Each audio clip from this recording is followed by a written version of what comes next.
Bonjour à tous et bienvenue dans ce nouvel épisode de Celeb Chat Podcast. Au sommaire d'aujourd'hui, souvenez-vous, je vous en parlais dans un précédent épisode, Jean-Michel Apathy a sorti un livre sur Cyril Hanouna. Eh bien aujourd'hui, je vous en révèle le contenu, les coulisses de l'écriture et les anecdotes qui font parler. Et puis, comme tous les jours, ne manquez pas en fin d'épisode notre séquence People Express, un condensé des news people qu'il ne fallait pas rater. Alors, prêt ? C'est parti. C'est déjà le 3e ouvrage consacré à Cyril Hanouna et on ne compte même pas ce qu'il a lui-même écrit, comme son dernier en date, ce que m'ont dit les Français. Après le journaliste René Chiche et l'avocat militant Juan Branco, c'est désormais Jean-Michel Apathy, un éditorialiste politique de l'émission Quotidien sur TMC, qui s'attaque au phénomène Hanouna dans un livre au titre pour le moins percutant. T'es une mère de frère signé Hanouna. Et souvenez-vous, je vous en avais parlé dans un précédent épisode. Le titre n'a rien d'inventé. Il vient d'un SMS envoyé directement par Hanouna à Jean-Michel Apathy qui lui avait écrit même « Tout le monde s'emballait de ton livre, t'es une de mère, frère ». Bon, ça donne le ton et l'ambiance générale autour de la sortie de ce livre. Bon, et nous alors ? Faut-il lire ce bouquin où on s'emballait, comme le suggère Hanouna ?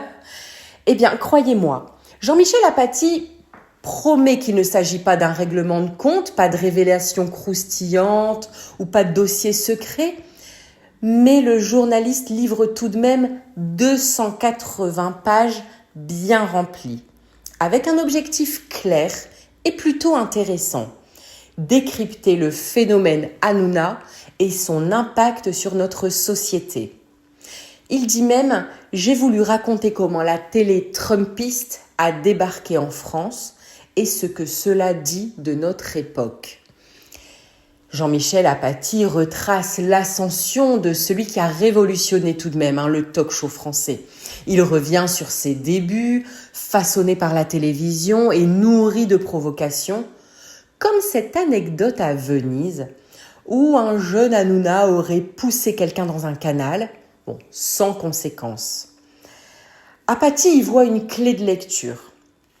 Pour lui, seul compte son plaisir et il l'assouvit, quitte à bousculer les autres. Et puis ce livre détaille l'instant décisif, une rencontre sur un court de tennis avec Yannick Bolloré. Quelques échanges plus tard, en 2015, Hanouna décroche un contrat monumental avec le groupe Vivendi. 50 millions d'euros par an pendant 5 ans. De quoi installer Touche pas à mon poste comme une machine de guerre de l'Access Prime Time. Mais cette réussite n'a pas été sans polémique. C8, la chaîne qui diffuse TPMP, a cumulé les sanctions. Souvenez-vous, 3 millions d'euros après le canular homophobe de 2017. Et puis 3,5 millions en 2022 pour les insultes adressées au député Louis Boyard. Hanouna s'en défend devant la commission d'enquête parlementaire sur la TNT. Et il dit même « Ces faits représentent 0,12% de l'antenne ». Vincent Bolloré, interrogé à son tour, soutient son animateur vedette. Plus de 2 millions de personnes le regardent chaque soir. Il a une liberté, une joie. En parallèle, Apathy, lui, s'interroge. Comment un homme qui se revendique défenseur des valeurs chrétiennes peut-il cautionner les insultes et humiliations parfois diffusées à l'antenne ? L'auteur évoque les moments les plus controversés de l'émission, comme l'épisode de 2016, où Capucine Nave se retrouve dans un jeu pour le moins gênant, où les insultes à l'égard de personnalités politiques. Pourquoi ces chroniqueurs restent-ils malgré tout et pourquoi revient-on toujours vers son bourreau ? La réponse tiendrait en un mot, l'argent. Le livre insiste sur la mutation de l'animateur en influenceur politique. Hanouna, qui au début de sa carrière soutenait les associations féministes et antiracistes, s'est peu à peu positionné sur les questions d'ordre et de société. Apathy voit en lui l'équivalent français de Donald Trump. Il insulte, humilie, mais attire les foules. Il rappelle aussi que le nom « Touche pas à mon poste » est un clin d'œil à l'association touche pas à mon pote qui avait marqué les années 80. Pour Apathy, la complicité entre Hanouna et le pouvoir politique est inquiétante. Il cite l'exemple de l'affaire Lola. Souvenez-vous, en 2022, lorsque Gérald Darmanin est venu sur le plateau malgré les propos controversés de l'animateur appelant un procès expéditif. Et puis, autre contradiction relevée, Marlène Schiappa, qui le reçoit dans son bureau avant de co-animer une émission avec lui en 2019. Ou encore, Ségolène Royal qui devient chroniqueuse dans TPMP peu de temps après que Hanouna a insulté Anne Hidalgo en direct. Jean-Michel Apathy a également recueilli le témoignage de Jacques Cardoz, ancien présentateur de Complément d'enquête et chroniqueur de TPMP en 2023. Cardoz révèle qu'il a été recruté par Hanouna en pleine polémique pour contrer l'enquête de France 2 qui lui était consacrée. Une contre-enquête avait même été annoncée mais n'a jamais été diffusée. Depuis, Jacques Cardoz se dit abandonné.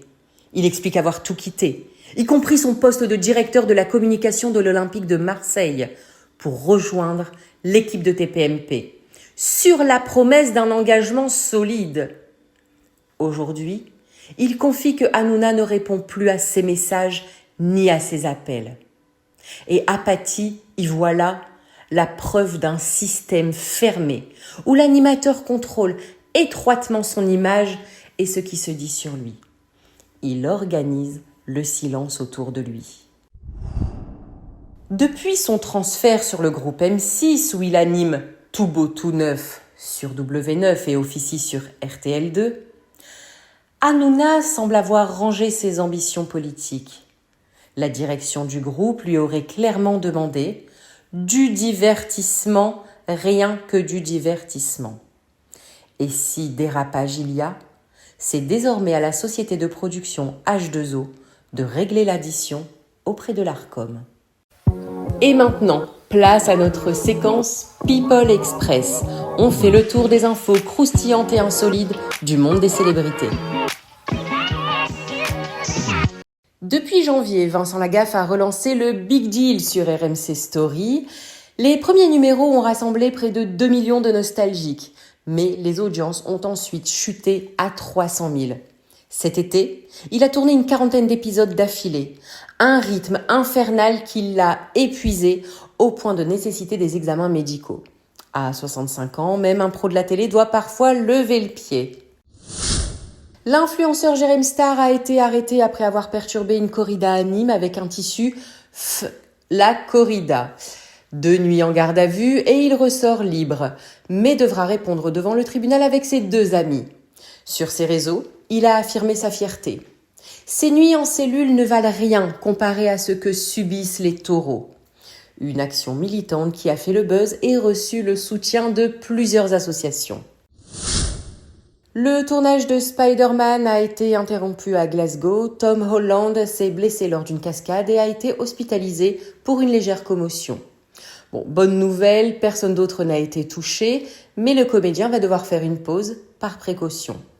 Les fans vont donc devoir patienter un peu pour revoir leur héros en action. La suspension de Jimmy Kimmel par sa chaîne pour ses critiques politiques envers Charlie Kirk, qui a été assassiné, souvenez-vous, a déclenché une vague de protestations. De nombreux acteurs et actrices appellent à résilier Disney+, Hulu et ESPN.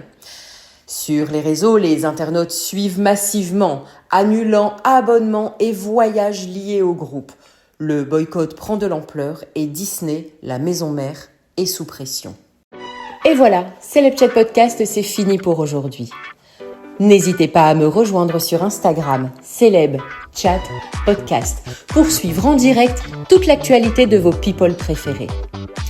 Et puis, on se retrouve demain, bien sûr, sur toutes les plateformes de podcast et sur YouTube.